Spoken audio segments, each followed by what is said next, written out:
Some mornings feel like wandering into a living postcard, the kind where time softens.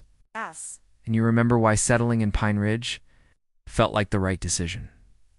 That was exactly how it felt 3 weeks ago as sunlight flickered across the still. The surface of the lake, coffee cup in one hand, leash in the other.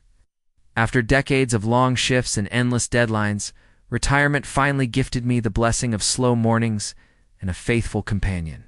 For 5 years straight, Max, my golden retriever. And I had followed the same quiet path down to the water for our daily swim. It wasn't just habit, it was tradition.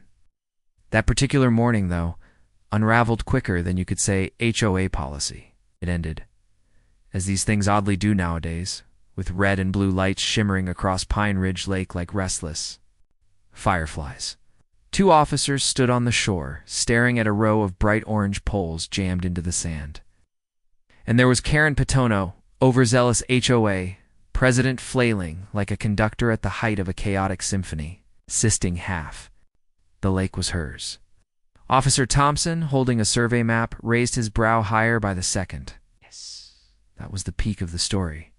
But really, it all began that peaceful morning when Max and I strolled out for our swim beneath a glowing sky. The water glistened quietly, disturbed only by Max's happy splashes as he paddled after his tennis ball.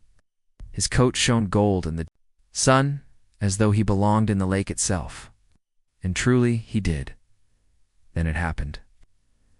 The silence snapped under the sharp bark of Karen Piton, storming downhill like a soldier on a mission. Her face flushed crimson, steps clipped with fury. She marched to the shoreline, jabbing her finger toward Max, trembling with rage. "He's trespassing," she barked. Following her point, I noticed the garish plastic poles wrapped in reflective pink tape. They weren't here yesterday. Karen declared they marked her private water boundary, and Max had crossed it 3 times. She flashed a sheet she claimed was an HOA document granting her exclusive rights to the lake behind her home. I tried to respond calmly. We'd all been told at the HOA orientation that Pine Ridge Lake was common property for every lakefront. Resident Karen laughed harshly, insisting that, as president, she could reassign water rights however she pleased. That's when it all spiraled. She launched into a screeching rant about violations. Warning, I'd be fined $500 for each trespass. Before I could argue, she was filming Max like he was a wild bear, narrating a dramatic story of a dangerous animal invading her private waters. That very afternoon, she posted the video online with an alarmist essay claiming I was a reckless owner. She branded Max as aggressive ridiculous, considering he let toddlers climb on him at last year's 4th of July picnic. Worse, she doctored photos to make Max look vicious, eyes glowing, teeth snarling like a cheap horror poster. Neighbors were confused. Everyone knew Max as the gentle pup who shared tennis balls with every dog he met. But Karen wasn't finished. Days later, she set up motion-activated cameras along the lake. Each time Max swam, I'd receive a time-stamped photo, followed by yet another HOA complaint signed by Karen, and the fines. They rolled in daily. $250 for wake disturbance, $400 for shoreline breach. Soon, the stack grew thick. Then came the morning when sirens cut through Pine Ridge, an unusual sound. 2 cruisers pulled up. Officers stepped out, hands on hips. Karen was already there, shouting about an aggressive intruder in the lake. The intruder? Max tearfully, chasing his ball. Officer Thompson approached, said a 911 call reported a dangerous animal. At that moment, Max swam up, dropped his ball at the officer's feet, tail wagging. Officer Ramirez smiled and scratched his ears. Karen pounced, producing a binder filled with scribbled notes, hand-drawn maps, and meeting minutes she had apparently written herself. She insisted she'd granted herself extra lake rights. The officers remained polite but doubtful.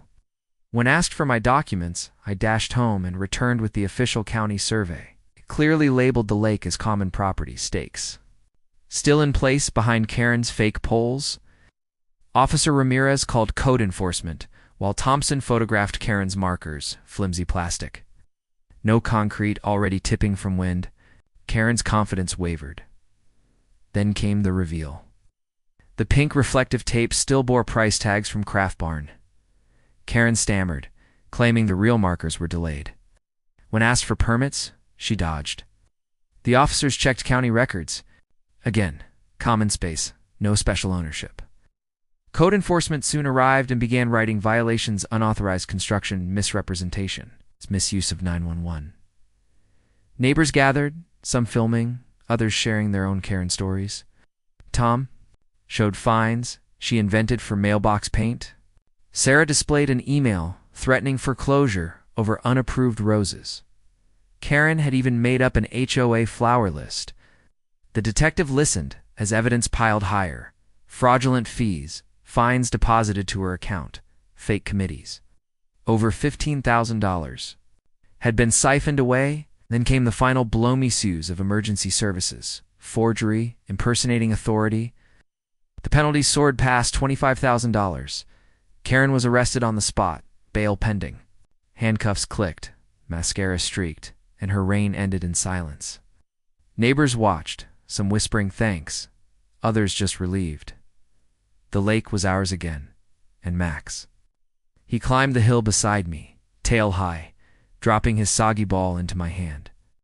Like a trophy. For a dog once accused of terrorizing the neighborhood, he looked every bit the hero of Pine Ridge.